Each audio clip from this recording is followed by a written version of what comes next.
We're back on Southeast Texas Weekly to talk about the district clerk's race. Jamie Smith with an out-and-out victory in this race. Guys, Jamie Smith ran an incredible campaign here, evidently. Yes, he did. Early, Mr. Stanley Hatcher came out early in the race and seemed to have most of the support. But as the race went on, Jamie came on stronger and stronger. He appeared to be a very good candidate to me. He suffered some personal tragedy during the race, which I think set him back a lot, but he ended up victorious, and I liked all three of the candidates. When you're a fan of the political machinery and you like to see a good campaign, boy, you really like to see what Jamie Smith did in a race like this.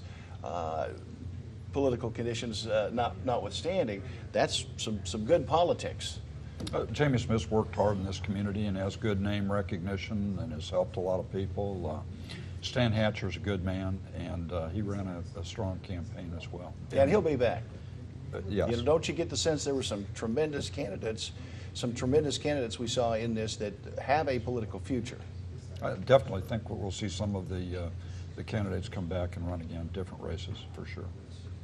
We won't mention any names on that level. We'll just move right along. Folks, on that one. The Hardin County Judges race also extraordinary in the sense that there were actual allegations of covering up a murder in the race, the Hardin County Judge race. And in that race, Wayne McDaniel had a victory. Apart from that particular issue, I won't have you comment on more than that, but McDaniel appears to have run a pretty strong campaign in that. And he's widely known. He's well known in Hardin County. He's pretty well known. You know, his opponent, David Bello, is more of a blogger, but fairly well known through that media. Wayne, I think, ran a pretty decent campaign. He got 60% of the vote.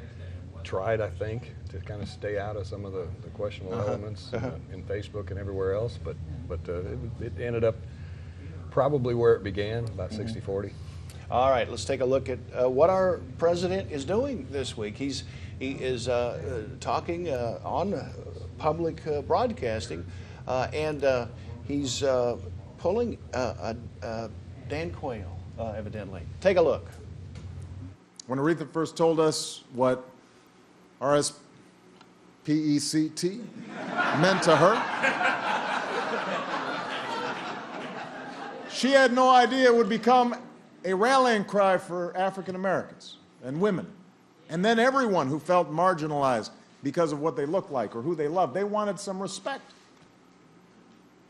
Later, when somebody asked her why it had such an impact, she said, I guess everybody just wants a little respect. Today, they still do.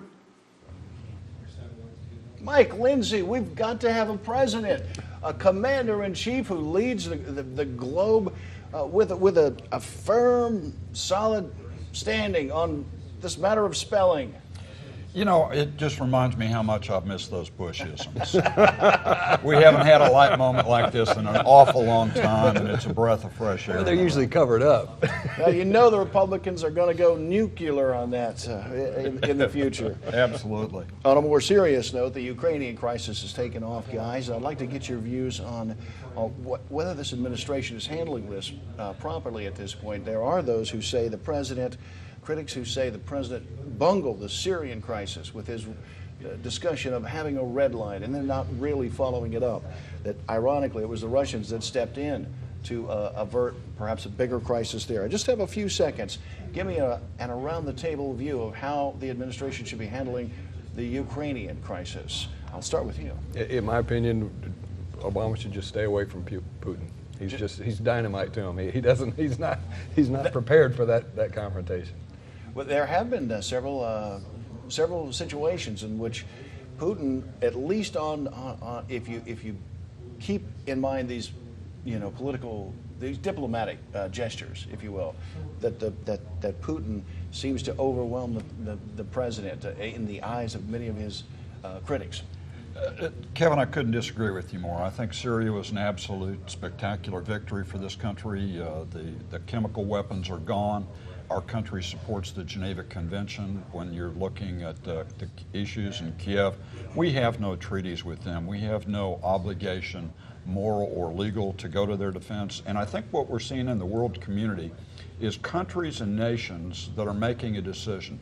a decision to project military power, or is a country going to take care of its people and its standard of living? And I think that's what people in Southeast Texas should be thinking about, and I think the president's right on track. I think I was soundly thrashed on that one, so we'll move right into no, but the other question on the Ukrainian crisis is this matter of, and if you look at Ukraine, that's a wheat field. That is an area of heavy, there are many nuclear facilities there. If there's a Texas of Russia, it's the Ukraine, where the people of Ukraine have fought for their freedoms for generations. Now we're at a place where they believe they want to move closer to the European Union than towards Russia.